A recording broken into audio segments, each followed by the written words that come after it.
Hey, this is Mick from NOLF News. Today I'm going to show you how to make a basic level with DEdit. Now, I'm assuming you already know how to open your project, so I've already gone and done that. In this tutorial, I'm going to try to keep it real simple terms and not use a lot of technical terms for you. Try to keep it real simple and basic.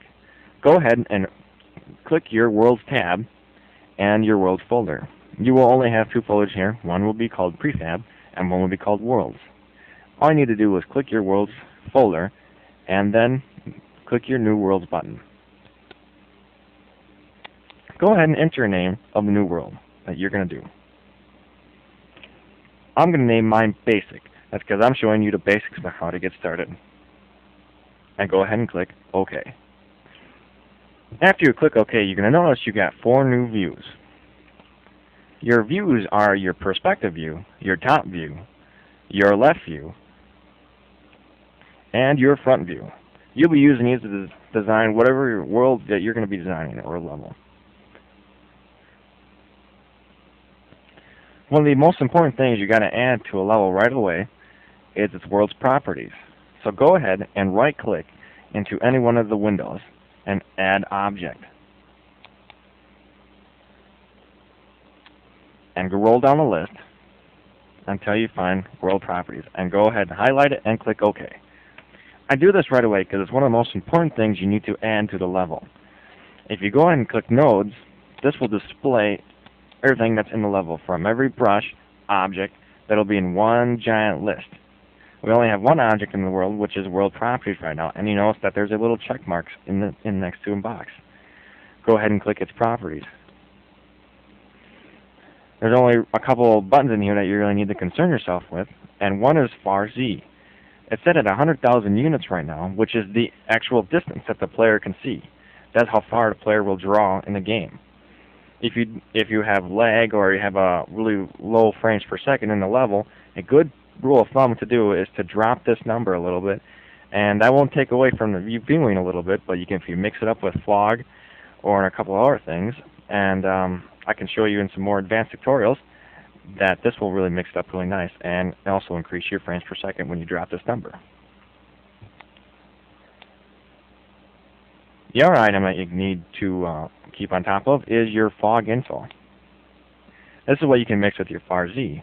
Right now it says fog is enabled. This is by default and it says true. Right now the color is a gray, and the near fog starts at 1 unit next to you, and the far Z is a 5,000. At 5,000 units away from you, that fog is thick enough where you can't see it at all. If you set your far Z for your drawing distance, that will be 5. If you set for 5,000, you can't see beyond this distance. And for people who like to play multiplayer with their fog off so they can be a super sniper, this will kind of slow them down a little bit. Alright, I'm going to help you guys get a little familiarized with the movement controls. Your movement controls consist of your I key on your keyboard and your O key and your mouse buttons. If you use your O mouse button in your perspective view and just move around, you notice you just kind of pan around, look around. If you use your I key, you slide along the plane. If you hold the right mouse button and the I key at the same time, you slide up and down. In a combination of your left mouse button, you can also make it go faster, or just slide along automatically. But I'm going to let you guys play with that one. You can get used to it on your own time. You can go ahead and use the same keys for your O key and move your mouse up, and then you can see more of your work area. You can see what your projects are. These grid lines here measure in units. Right now they're set at 64 units right here on this window where I'm pointing to. And it'll also have the details and information on each window, perspective, top, whatever you're looking at on the very bottom. It'll read it out down here.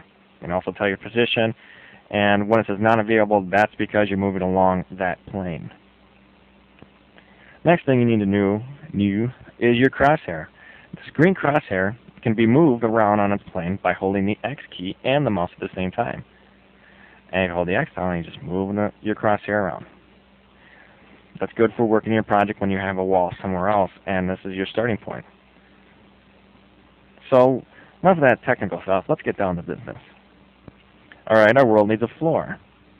So go ahead and open your Textures tab, and go ahead and dig open into your Textures folder, open its directory, and you can dig around. They've got glass, and they've got lights, and linoleum, and linoleum makes a good floor texture, so let's go see what they got. Alright, right there. Use your spacebar to create a brush. A brush is the actual wall object or floor object that you're going to create. That's another word to use for brush. So use your spacebar, and go ahead and click along the points. And it'll ask you your thickness, and some 64 units is what it's set for, so we'll go ahead and set it for that. Go ahead and click OK. Now from the perspective view, you can see that we've got a 3D brush right now. Looks like a floor. Now I see a lot of the new questions, people asking how tall are the players?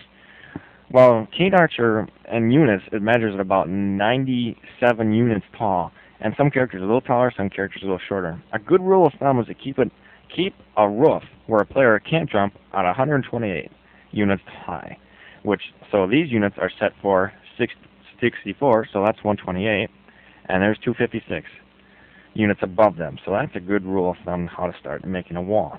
Go ahead and pick a wall texture. There, I just picked a metal texture, so I'm going to go ahead, and in this view, I move my green crosshair up to that where I'm going to draw the wall, and I'm going to draw it from the top side. So I'm going to use my spacebar and draw 4 walls. Now it says asking your thickness. Now you know you moved 256 units above the floor where you are, so you can go ahead and enter that number into that, and go ahead and click OK. I'm going to pan out here a little bit, and now you can see the wall that I just drew. I'm going to go ahead and do that again. Now you don't like to cross over brushes. It's not a very good thing to do, because then you get texture clipping, and it looks not quite right. So I'll answer another one. For those of you who like to take shortcuts, which would be me, go ahead and in your perspective view, you can click on the certain brushes that you're working on. Go ahead and click the first one I did. And I'm going to use the copy command. Right now I have it highlighted. Go ahead and hit copy. And use your green crosshair and your X key and to move it. And go ahead and move it along the same plane, but over to where you need to make the other wall. Go ahead and hit paste. Oh, isn't that beautiful? Go ahead and make your next one. To finish your 4-sided wall.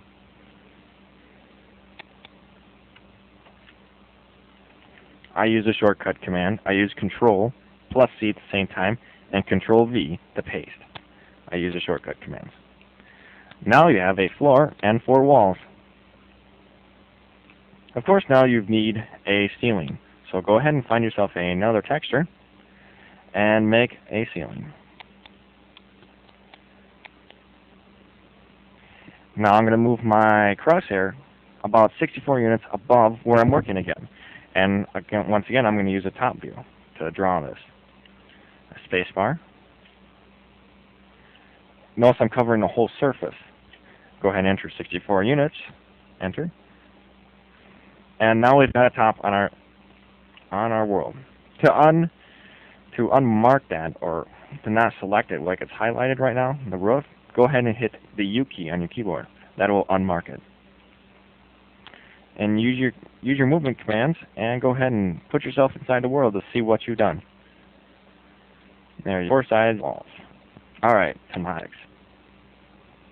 Go ahead and use your marker and put it inside the level. I put mine in the corner here. I'm going to add a light in that corner. Go ahead and right click in any window and say Add Object. In your list, you have a bunch of objects that you can use, but all we need is a light. Go ahead and click Light and click OK. Notice the bluish circle around that object now, all across the level. I can even back out and see it here. That is the plane and where the light goes. If you click into its properties, this has its own set of properties. Right now the light radius is at 300 and the color is bright white. The bright scale is 1. Setting the bright scale for 10 is extremely bright and very white. Setting it for fractions, like 0.6, would be just fine. It looks a little darker, but it looks nice. But 1.0 is by default what the light should be. You can also change the radius to whatever you want to. And see it got bigger, or you can make it smaller.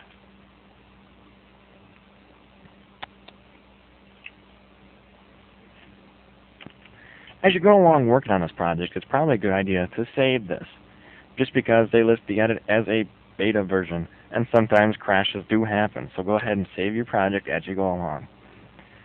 Now, as long as we're on the lighting subject, here's a good thing to do for multiplayer. When there's areas where there isn't light and you don't have to put a bunch of light objects within the level, go ahead and click World and World Info. In this, you can also set your master palette. So go ahead and type in this window, ambient light, with a space, and enter any number that are usually the same. That will keep it white. It uses the grid scale of 255. If you enter 255 3 times, it's going to be extremely, extremely bright. I usually set mine for about 90 or to 100. So go ahead, 90, space, 90, space, 90. And go ahead and click OK. Now your world will have a solid light all throughout the level. It won't be extremely bright, but where areas where you want more light, you add the light object. But this makes it so the level isn't completely dark in areas where there is no light. Next thing is, if you're doing a multiplayer level, you're going to need starting points. You can go ahead and add these. It doesn't really matter how high above the ground, but I usually keep mine at about 256 units or 128 units, somewhere between there above the ground. Go ahead and move your green crosshair around until you find a spot where you want to add your starting point. And the same thing, you go right click and add object. You want to add a game starting point and click OK. Now the options, I'm already clicked in the world's properties tab, or the objects properties tab, I'm sorry, and you want to tell it what kind of game type. If you're making a Harm versus Unity match, this is what you type in. You click select Harm versus Unity. Unless you're doing deathmatch, then you go ahead and click deathmatch, which I'm making a deathmatch level. And the rest of this you can just leave. For when you are making a Harm versus Unity level, you have to choose Team 1 or Team 2 for starting points. So you can not spawning anywhere, you're spawning on the side of your team. Team 1 is the Unity team, and Team 2 is Harm. So when you're coming along with that, I'll show you in a more advanced tutorial how to do a Harm versus Unity map. So but that's the basics on that one. Make sure you leave it at any team for deathmatch though.